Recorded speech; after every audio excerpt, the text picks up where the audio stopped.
શ્રી ગણેશાય નમઃ. મિત્રો, આપ જોઈ રહ્યા છો યુટ્યુબ આપણી ચેનલ આવો સત્સંગમાં આપ સૌનું સ્વાગત છે. મિત્રો, આજે આ વિડીયોમાં આપણે સાંભળવાના છીએ માગસર માસની પૂર્ણિમાના મહાત્મ્ય વિશે, મુહૂર્ત વિશે, ચંદ્ર દર્શન ક્યારે છે અને આ પૂર્ણિમાના દિવસે શું કરવું શું ન કરવું. જો આપને આ વિડીયો પસંદ આવે તો લાઈક કરજો, શેર કરજો. આપ આ ચેનલ પહેલી વખત જોઈ રહ્યા છો તો સબસ્ક્રાઈબ કરી લેજો, જેથી આવનારના વિડીયોની માહિતી આપ સુધી તુરંત પહોંચી શકે. ધન્યવાદ. ઓમ શ્રી મહાલક્ષ્મી ચ વિદ્મહે વિષ્ણુપત્ની ચ ધીમહિ તન્નો લક્ષ્મી પ્રચોદયાત. બોલો માતા મહાલક્ષ્મીની જય. મિત્રો, પૂર્ણિમા અર્થાત ફૂલમૂન, ચંદ્ર 16 કળાએ ખીલેલા રહે છે.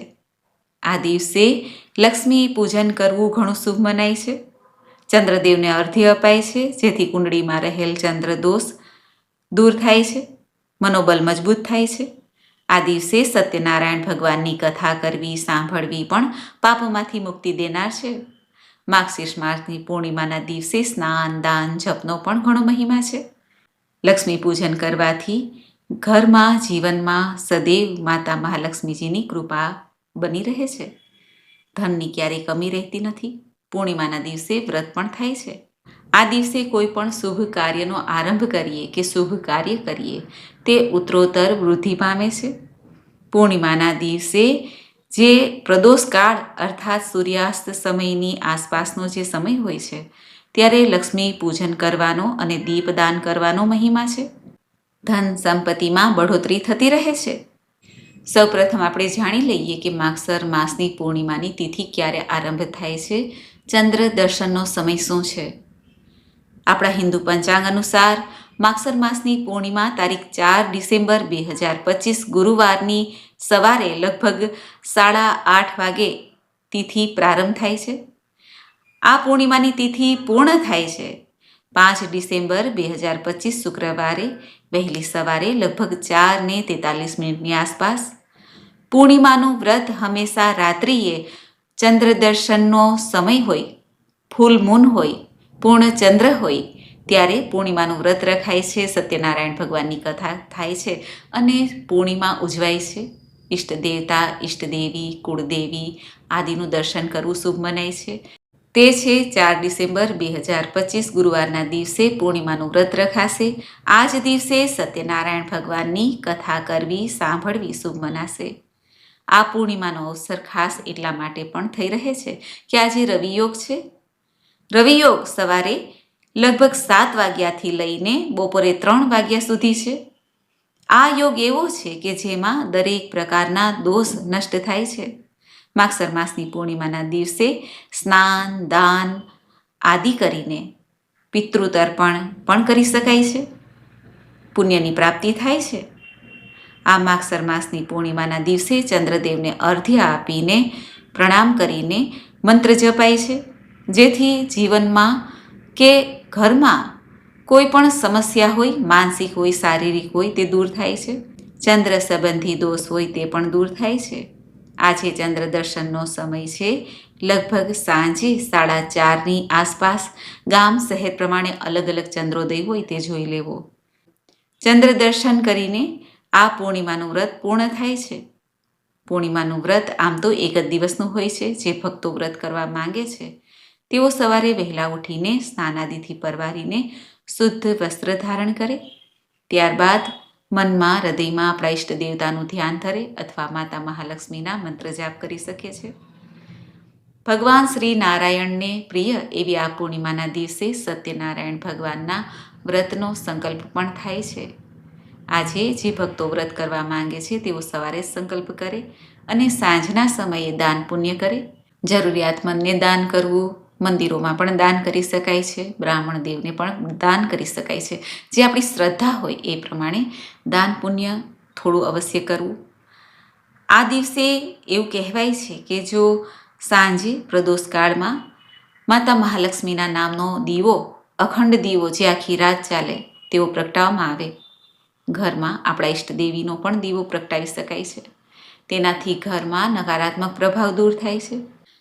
આજે ઘરના મેઇન દરવાજા પાસે સાથીઓ કરાય છે, ઉમરાનું પૂજન કરાય છે, જેથી માતા મહાલક્ષ્મીનું આગમન ઘરમાં બન્યું રહે. આજે માતા મહાલક્ષ્મીના કોઈ પણ મંત્ર જપી શકાય છે. ઓમ આદિલક્ષ્મીએ નમઃ, ઓમ શ્રીમાં લક્ષ્મયે નમઃ, અથવા તો ઓમ શ્રીમ રીમ શ્રીમ કમલે કમલાલયે પ્રસિદ્ધ શ્રીમ રીમ મહાલક્ષ્મયે નમઃ. પૂર્ણિમાના દિવસે ગાય માતાની સેવા કરવી, પીપળાના વૃક્ષનું પૂજન કરવું શ્રેષ્ઠ મનાય છે. તુલસી માતાજીની પણ સેવા થાય છે. ભગવાન નારાયણની જ્યારે આપણે સત્યનારાયણ દેવની કથા કરીએ કે સાંભળીએ ત્યારે પણ તુલસીજી અર્પણ કરી શકાય છે. શાંતિ, સુખ, સંતોષ, સકારાત્મક ઉર્જા પ્રાપ્ત થાય એ માટે આજે ભગવાન સત્યનારાયણ દેવની પૂજા કરવી શુભ મનાય છે. લક્ષ્મીજી અને ચંદ્રદેવની પણ. માગસર માસની પૂર્ણિમાના દિવસે સ્નાન, દાન, જપનો મહિમા એટલો છે કે જે ભક્તો જો પવિત્ર તીર્થોમાં જઈ શકે તો ઉત્તમ છે, નહીતર ઘેરે પણ આપણે પવિત્ર જલનું આહ્વાન કરીને સ્નાન કરી શકીએ છીએ. સંકટ દૂર થાય છે અને ઘરમાં સુખ સમૃદ્ધિનો વાસ બની રહે છે. આજે ઘણા લોકો કુળદેવીના દર્શન પણ કરવા જાય છે. માતા કુળદેવી જે આપણા ઘરમાં બિરાજમાન હોય તેનું પણ ધૂપ, દીપ, નૈવેદ્ય, પુષ્પ આદિથી પૂજન કરવું જોઈએ. માતા મહાલક્ષ્મીની સાંજના સમયે પૂજા કરીએ ત્યારે ખીરનો ભોગ અર્પિત થાય છે. સફેદ મીઠાઈ અથવા મખાના અર્પિત કરી શકાય છે. કમલ પુષ્પ હોય તો માતાજીના શ્રી ચરણોમાં ધરી શકાય છે. પૂર્ણિમાના દિવસે લક્ષ્મી પૂજન દરમિયાન લાલ રંગનું પુષ્પ અર્પિત કરવું શુભ મનાય છે, અધિક લાભ થાય છે. આ ઉપરાંત કનકધારા સ્તોત્રનો પાઠ કરવો, સાંભળવો પણ ઉત્તમ છે. માતા મહાલક્ષ્મીની કૃપા સદૈવ બની રહે છે. ધનવૃદ્ધિ માટે પૂર્ણિમાના દિવસે 11 કોડી લઈને તેની ઉપર હળદર લગાડીને લાલ વસ્ત્રમાં લપેટીને પૂજા સ્થાનમાં રખાય છે.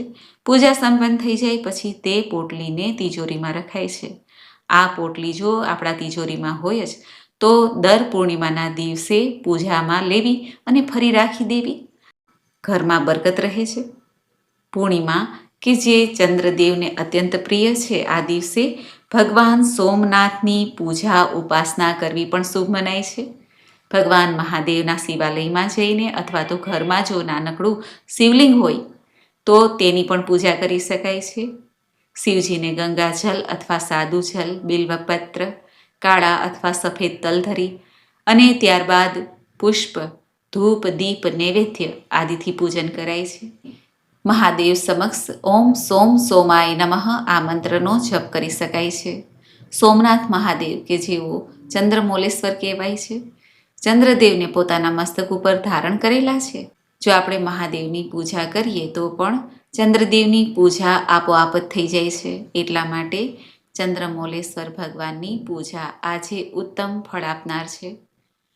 ભગવાન મહાદેવના મૃત્યુંજય મંત્રનો જપ કરી શકાય છે, અથવા તો ઓમ સોમ સોમાય નમઃ આ મંત્રનો જપ પણ કરી શકાય છે.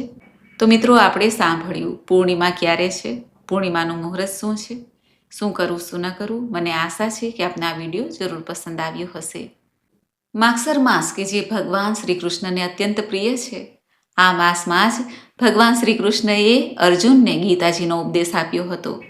ભગવાન શ્રી કૃષ્ણને પ્રિય એવો આ માસમાં ભગવાન શ્રી કૃષ્ણની સેવા પૂજા કરી શકાય છે, મંત્ર જાપ પણ કરી શકાય છે.